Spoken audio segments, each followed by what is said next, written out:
बोलो भागवत भगवान की जय। ओम नमो भगवते वासुदेवाय। श्रीमद् भागवत महापुराण 10वां स्कंद पूर्वार्ध पहला अध्याय।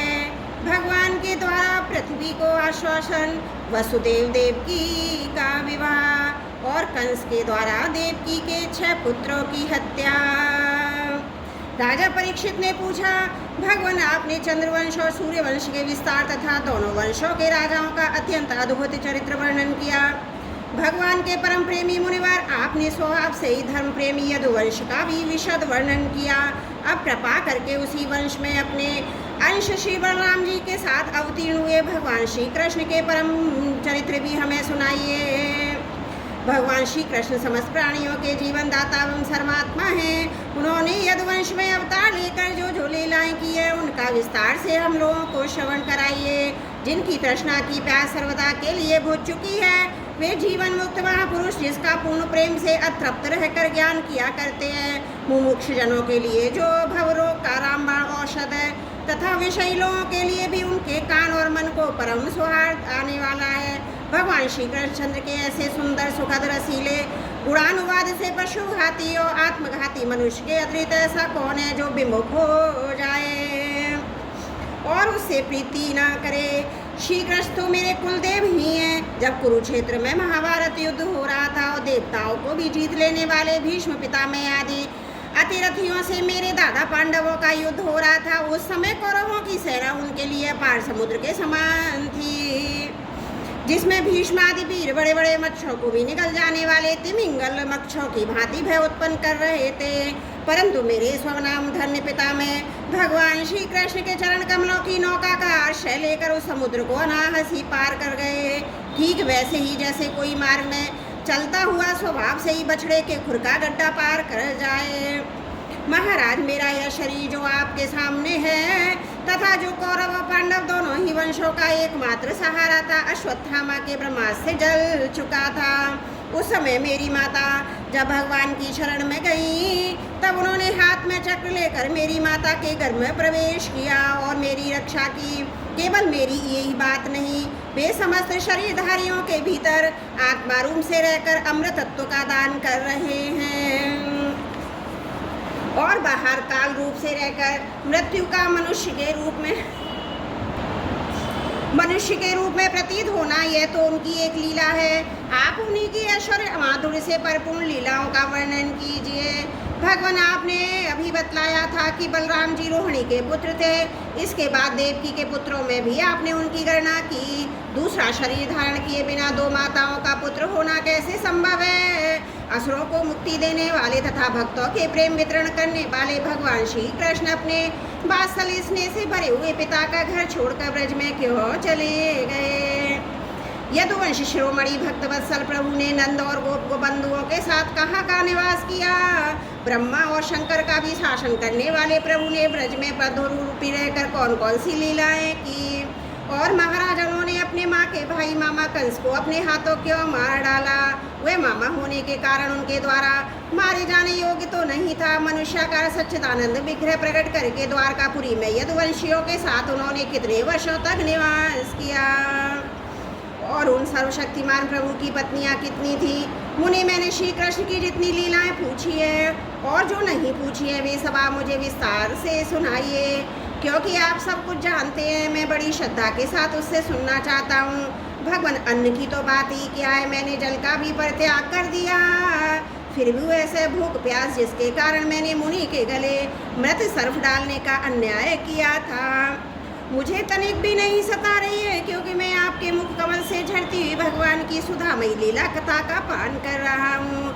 सूत जी कहते हैं, शौनक जी, भगवान के प्रेम में अग्रगण्य एवं सर्वज्ञ श्री सुखदेव जी महाराज ने परीक्षित का ऐसा समीचीन प्रश्न सुनकर, जो संतों की सभा में भगवान की लीला के वर्णन के हेतु हुआ करता था, उसका अभिनंदन किया।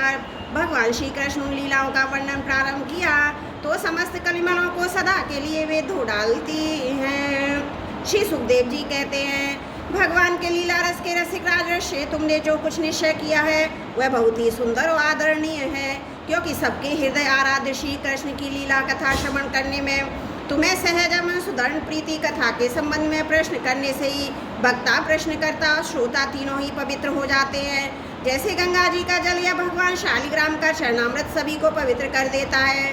परीक्षित उस समय लाखों दैत्यों के दल ने घमंडी राजाओं का रूप धारण कर अपने भारी भार से पृथ्वी को आक्रांत कर रखा था।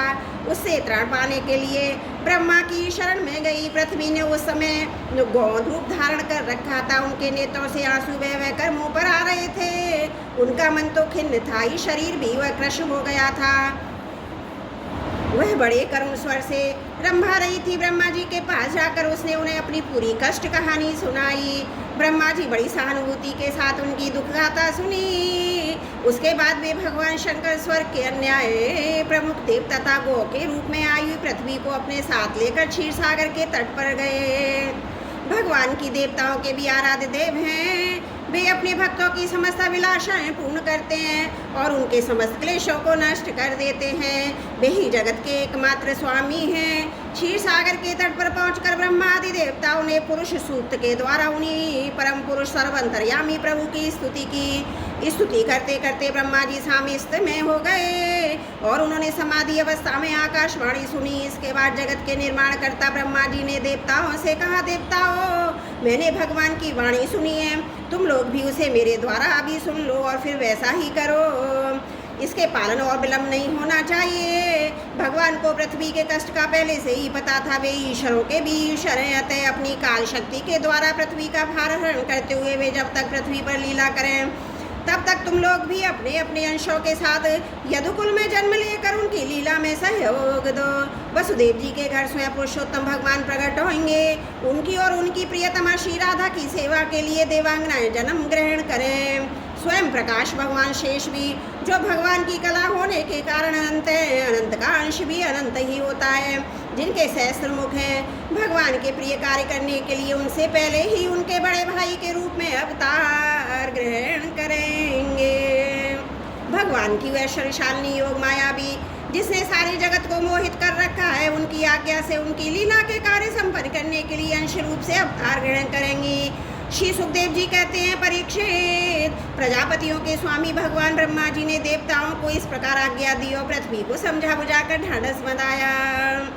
इसके बाद वे अपने परम धाम को चले गए। प्राचीन काल में यदुवंशी राजा थे शूरसेन। वे मथुरापुरी में रहकर माथुर मंडल और शूरसेन मंडल का राज शासन करते थे। उसी समय से मथुरा ही समस्त यदुवंशी नरपतियों की राजधानी हो गई थी। भगवान श्री हरि सर्वदा वहाँ विराजमान रहते हैं। एक बार मथुरा में शूर के पुत्र वसुदेव जी विवाह करके अपनी नवविवाहिता पत्नी देवकी के साथ घर जाने के लिए रथ पर सवार हुए। उग्रसेन का लड़का था कंस। उसने अपनी चचेरी बहन देवकी को प्रसन्न करने के लिए उसके रथ के घोड़े की रास पकड़ ली। वह स्वयं ही रथ हाँकने लगा। यद्यपि उसके साथ सैकड़ों सोने बने हुए रथ चल रहे थे। देवकी के पिता थे देवक। अपनी पुत्री पर उनका बड़ा प्रेम था। कन्या को विदा करते समय उन्होंने उसे सोने के हारों से अलंकृत 400 हाथी, 15,000 घोड़े, 1800 रथ और सुंदर सुंदर वस्त्र आभूषणों से विभूषित 200 सुकुमारी दासियां दहेज में दी। विदाई के समय वर वधू के मंगल के लिए एक ही साथ शंख, तुरही, मृदंग, दंदुमियां बजने लगी। मार्ग में जिस समय घोड़ों की रास पकड़कर कंस रथ हाँक रहा था, उस समय आकाशवाणी ने उसे संबोधन करके कहा, अरे मूर्ख, जिसको तू रथ में बिठा कर लिए जा रहा है, उसकी 8वें गर्भ की संतान तुझे मार डालेगी। कंस बड़ा पापी था। उसकी दुष्टता की सीमा नहीं थी। वह भोजवंश का कलंक ही था। आकाशवाणी सुनते ही उसने तलवार खींच ली और अपनी बहन की चोटी पकड़कर उसे मारने के लिए तैयार हो गया। वह अत्यंत क्रूर था ही, पाप ही कर्म करते करते निर्लज्ज भी हो गया। उसका यह काम देखकर महात्मा वसुदेव जी उसको शांत करते हुए बोले। वसुदेव जी ने कहा, राजकुमार, आप भोजवंश के होनहार वंशधर तथा अपने कुल की कीर्ति बढ़ाने वाले हैं। बड़े बड़े शूरवीर आपके गुणों की सराहना करते हैं। इधर एक तो स्त्री, दूसरे आपकी बहन और तीसरे विवाह का शुभ अवसर। ऐसी स्थिति में आप इसे कैसे मार सकते हैं? वीरवर जो जन्म लेते हैं उनके शरीर के साथ ही मृत्यु भी उत्पन्न होती है। आज हो या 100 वर्ष के बाद जो प्राणी है उसकी मृत्यु होगी ही। जब शरीर का अंत हो जाता है तब जीव अपने कर्म के अनुसार दूसरे शरीर को धारण करके अपने पहले शरीर को छोड़ देता है। उसे विवश होकर ऐसा करना पड़ता है जैसे चलते समय मनुष्य एक पैर जमा कर ही दूसरा पैर उठाता है। और जैसे जौ किसी ज़्यादा तिनके को पकड़ लेती है तब पकड़े हुए को तिनके को छोड़ती है, वैसे जीव भी अपने कर्म के अनुसार किसी शरीर को प्राप्त करने के बाद ही इस शरीर को छोड़ता है। जैसे कोई पुरुष जागृत अवस्था में राजा ऐश्वर्य को देखकर और इंद्रादि के ऐश्वर्य को सुनकर उसकी अभिलाषा करने लगता है और उसका चिंतन करते करते उन्हीं बातों में घुल मिलकर एक हो जाता है तथा स्वप्न में अपने को राजा इंद्र के रूप में अनुभव करने लगता है, साथ ही अपने दरिद्रावस्था के शरीर को भूल जाता है। कभी कभी तो जागृत अवस्था में ही मन उस बातों का चिंतन करते करते तन्मय हो जाता है, उसे स्थूल शरीर की सुधि नहीं रहती। वैसे ही जीव कर्म कृत कामना कृत कर्म के वश होकर अपने दूसरे शरीर को प्राप्त हो जाता है। पहले शरीर को भूल जाता है। जीवन का मन अनेक विकारों का पुंज है। देहांत के समय वह अनेक जन्मों के संचित और प्रारब्ध कर्मों की वासनाओं के अधीन होकर माया के द्वारा रचे हुए अनेक 5 भौतिक शरीरों में से जिस किसी शरीर की चिंतन में तल्लीन होता है, मान बैठता है कि यह मैं हूँ, उसे वही शरीर ग्रहण करके जन्म लेना पड़ता है। जैसे सूर्य, चंद्रमा आदि और चमकीली वस्तुएं जल से भरे हुए घड़ों में या तेल आदि तरल पदार्थों में प्रतिबिंबित होती है और हवा के झोंके से उनके जलादि के हिलने डुलने पर उनमें प्रतिबिंबित वस्तुएं भी चंचल जान पड़ती हैं, वैसे ही जीव अपने स्वरूप के अज्ञान द्वारा रचे हुए शरीर में राख करके उन्हें अपना आप मान बैठता है। मोहवश उनके आने जाने को अपना आना जाना मानने लगता है। इसलिए जो अपना कल्याण चाहता है उसे किसी से द्रोह नहीं करना चाहिए, क्योंकि जीव कर्म के अधीन हो गया है। जो किसी से भी द्रोह करेगा उसकी इस जीवन में शत्रु और जीवन के बाद परलोक से भयभीत होना ही पड़ेगा। कंस यह है आपकी छोटी बहन अभी बच्ची और बहुत दीन है, यह तो आपकी कन्या के समान है। इस पर अभी भी इसका विवाह हुआ है, विवाह के मंगल चिन्ह भी इसके शरीर से नहीं उतरे हैं। ऐसी दशा में आप जैसे दीन बसल पुरुष को इस बेचारी का वध करना उचित नहीं है। श्री सुखदेव जी कहते हैं, परीक्षित, इस प्रकार वसुदेव जी ने प्रशंसा आदि समान नीति और भय आदि भेद नीति से कंस को बहुत समझाया, परंतु वह क्रूर तो राक्षसों का अनुयायी हो रहा था, इसलिए उसने अपने घोर संकल्प को नहीं छोड़ा। वसुदेव जी ने कंस का विकट हठ देखकर यह विचार किया कि किसी प्रकार यह समय तो ही टाल देना चाहिए, तब भी इस निश्चय पर पहुंचे, बुद्धिमान पुरुष को जहाँ तक उसकी बुद्धि और बल साथ दे मृत्यु को टालने का प्रयत्न करना चाहिए। प्रयत्न करने पर भी वह न टल सके तो फिर प्रयत्न करने वाले का कोई दोष नहीं रहता। इसलिए इस मृत्यु रूप कंस को अपने पुत्र दे देने की प्रतिज्ञा करके मैं इस दीन देवकी को बचा लूं। यदि मेरे लड़के होंगे और तब तक कंस स्वयं नहीं मर जाएगा तब क्या होगा? संभव है उल्टा ही वो मेरा लड़का ही इसे मार डाले, क्योंकि विधाता के विधान का पार पाना बहुत कठिन है। मृत्यु सामने आकर भी टल जाती है, टली हुई भी लौट आती है। जिस समय वन में आग लगती है उस समय कौन सी लकड़ी जले कौन सी ना जले, दूर की जल जाए और पास की बच जाए। इन सब बातों में अदृष्ट के सिवा और कोई कारण नहीं होता। वैसे ही किस प्राणी का कौन सा शरीर बना रहेगा और किस हेतु से कौन सा शरीर नष्ट हो जाएगा, इस बात का पता लगा लेना बहुत ही कठिन है। अपनी बुद्धि के अनुसार ऐसा निश्चय करके वसुदेव जी बहुत सम्मान के साथ पापी कंस की बड़ी प्रशंसा की। परीक्षित कंस बड़ा क्रूर और निर्लज था, अतः ऐसा करते समय वसुदेव जी के मन में बड़ी पीड़ा भी हो रही थी। फिर भी उन्होंने ऊपर से अपने मुख कमल को प्रफुल्लित करके हंसते हुए कहा। वसुदेव जी ने कहा, सौम्य, आपको देवकी से तो कोई भय नहीं है, जैसा कि आकाशवाणी ने कहा है, भय है तो पुत्रों से, सो इसके पुत्र मैं आपको लाकर सौंप दूंगा। श्री सुखदेव जी कहते हैं, परीक्षित, कंस जानता था कि वसुदेव जी के वचन झूठे नहीं होते और इन्होंने जो कुछ कहा है वह युक्ति संगत भी है, इसलिए उसने अपनी बहन देवकी को मारने का विचार छोड़ दिया। इससे वसुदेव जी बहुत प्रसन्न हुए और उनकी प्रशंसा करके अपने घर चले आए। देवकी की बड़ी सती साध्वी थी, सारे देवता उसके शरीर में निवास करते थे। समय आने पर देवकी के गर्भ से प्रतिवर्ष एक एक करके 8 पुत्र तथा 1 कन्या उत्पन्न हुई। पहले पुत्र का नाम था कीर्तिमान। वसुदेव ने उसे लाकर कंस को दे दिया। ऐसा करते समय उसे कष्ट तो बहुत हुआ, परंतु उससे भी बड़ा कष्ट उन्हें इस बात का था कि कहीं मेरे वचन झूठे ना हो जाएं।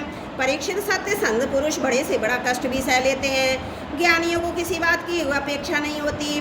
नीच पुरुष बुरे से बुरा काम भी कर सकते हैं, और तो जितेंद्रिय हैं जिन्होंने भगवान को हृदय में धारण कर रखा है, वे सब कुछ त्याग सकते हैं। जब कंस ने देखा कि वसुदेव जी का अपने पुत्र के जीवन और मृत्यु में समान भाव है एवं वे सत्य में भूमि निष्ठावान भी हैं, तब ये बहुत प्रसन्न हुए और उनसे हंसकर बोले, वसुदेव जी, आप इस नन्हे से सुकुमार बालक को ले जाइए, इससे मुझे कोई भय नहीं है। क्योंकि आकाशवाणी ने तो ऐसा कहा था कि देवकी के 8वें गर्भ से उत्पन्न संतान के द्वारा मेरी मृत्यु होगी।